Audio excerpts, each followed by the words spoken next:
Escola Bíblica.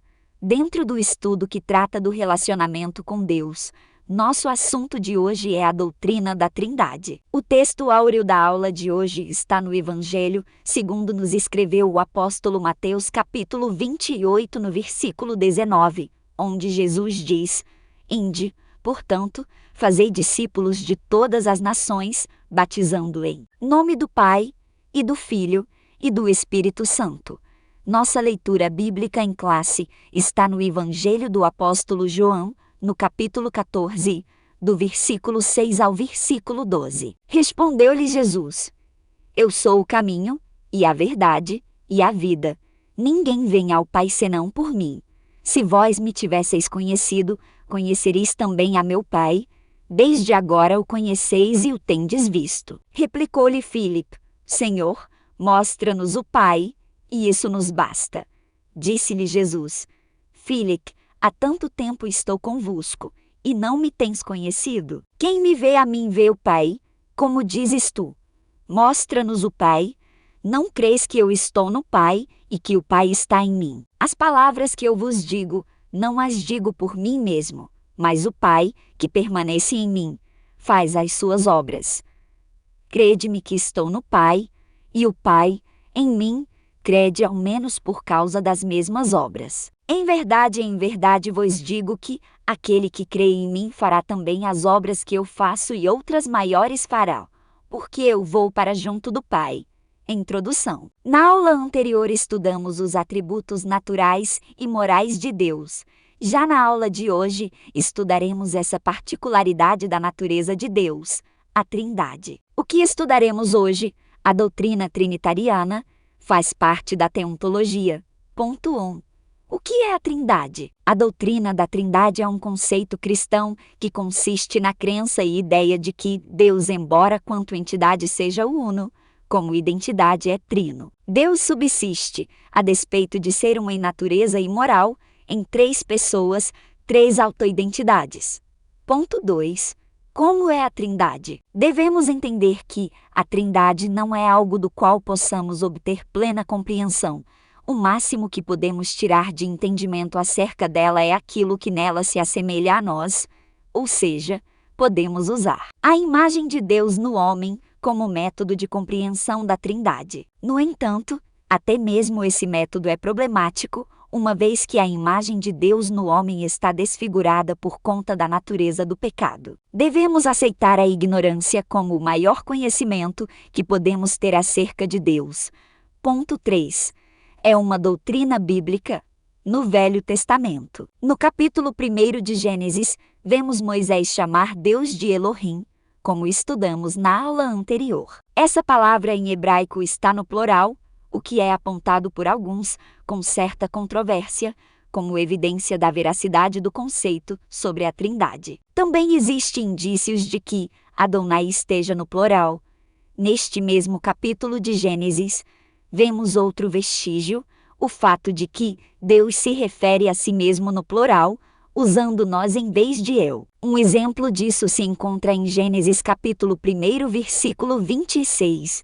Também disse Deus: façamos o homem à nossa imagem, conforme a nossa semelhança. Também vemos essa mesma fórmula sendo usada pelo menos mais duas vezes no texto bíblico, Gênesis capítulo 11, verso 7 e Isaías capítulo 6, verso 8.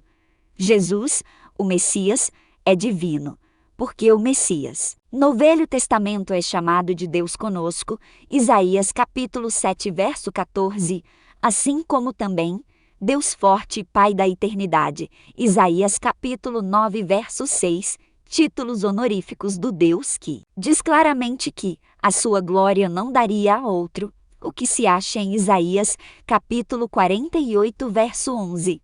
Observe esse texto, porque assim diz o Senhor dos Exércitos: depois da glória, ele me enviou às nações que vos despojaram, porque aquele que tocar em vós, toca na menina do seu olho.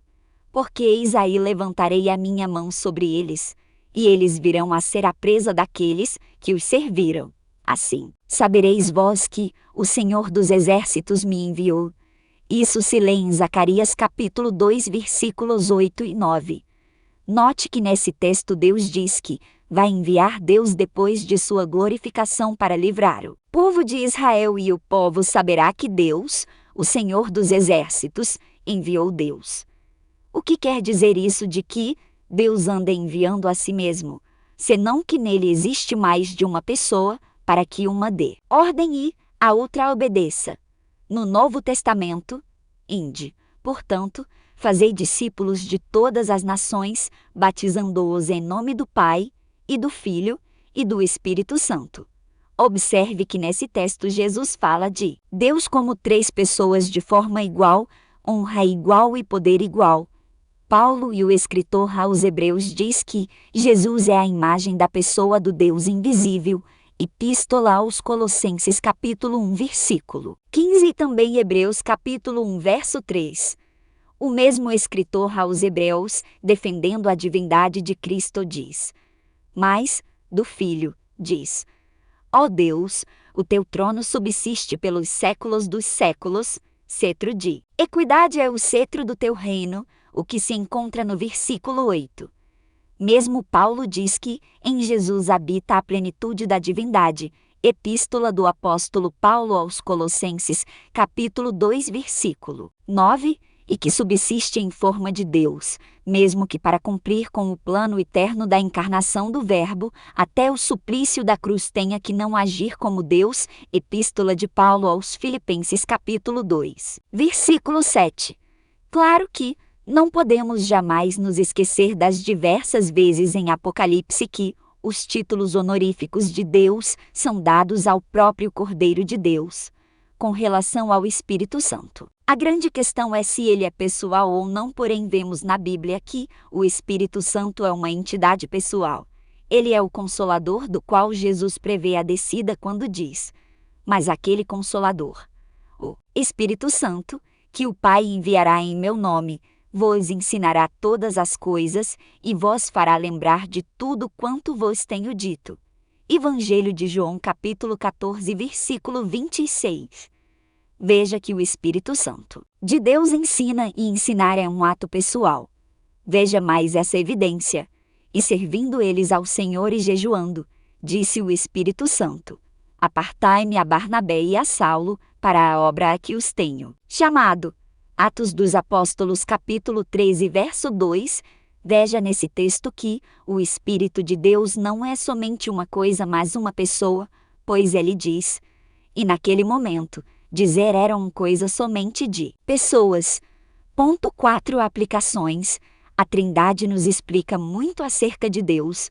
Entendamos que, se Deus é uma entidade pessoal plural, mesmo sendo singular enquanto ser, podemos entender por que ele nos fez plural, pois somos feitos à sua imagem. A pessoalidade e a moralidade. A moral e a moralidade vêm da pessoalidade, e não somente da pessoalidade como consciência que a pessoa tem de si, mas também da consciência do outro.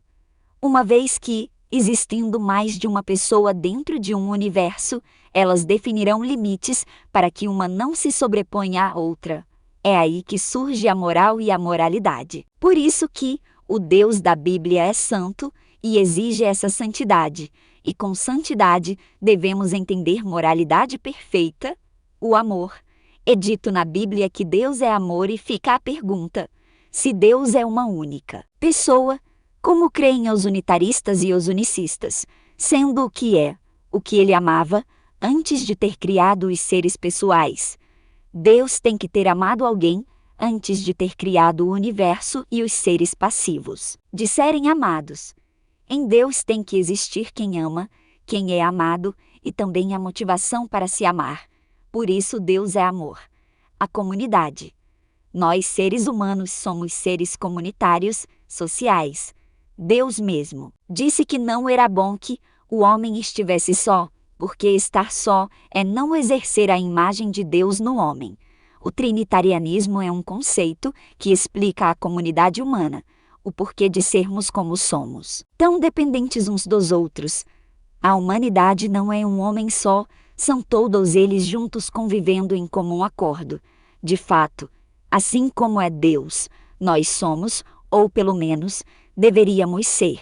Digo isso porque Nós somos um, todos somos um, não tão perfeitamente quanto Deus, e agora por causa do pecado menos ainda. Porém todos os homens são passivos das mesmas angústias e das mesmas alegrias. Falamos línguas diferentes, vivemos em lugares diferentes, e a maior parte de nós nem se conhece. No entanto, amamos igual, odiamos igual, rimos das mesmas coisas e nos entristecemos pelos mesmos motivos. A partir da hora que o primeiro homem morreu, todos os homens descobriram que podiam morrer das mesmas mortes. A partir do momento em que um homem morreu, todos morreram. A partir do momento em que um homem venceu, seja lá o que for, todos descobriram que são capazes de vencer. A humanidade é uma só coisa. Uma doença começou em um país e todos os homens temeram. Porque todos somos da mesma carne. Todos somos partes dessa grande humanidade e, por mais que uns e outros se acham superiores, todos viveremos como se fôssemos parte de uma grande colmeia, de uma grande comunidade, até que a morte nos despedace e nos separe uns dos outros. Na igreja estamos tentando, da maneira como podemos, reaver a imagem de Deus, a imagem da Trindade. Aqui buscamos entender e viver essa unidade, porque Jesus mesmo disse orando ao Pai: Eu lhes tenho transmitido a glória que me tens dado, para que sejam um, como nós o somos. Evangelho de João capítulo 17, versículo 22. Esse desejo de Deus, que sejamos como Ele em Cristo ou seja, é um desejo para a igreja. A igreja é a tentativa de recuperar a imagem. Todos somos partes uns dos outros, somos membros uns dos outros, isso disse o apóstolo Paulo. Romanos capítulo 12, versículo 5 e Efésios capítulo 4, versículo 25. Conclusão. Basicamente, as duas grandes questões que a doutrina da Trindade levanta é que Jesus, sendo o Filho de Deus, é Deus e o Espírito Santo não é nem a totalidade de Deus, nem o poder de Deus, mas uma pessoa em Deus, como o Pai e o Filho são. O Filho é Deus e o Espírito é pessoal. Assim, Deus é Pai, Filho e Espírito. Esse é o Deus da Bíblia e esse é o verdadeiro Deus.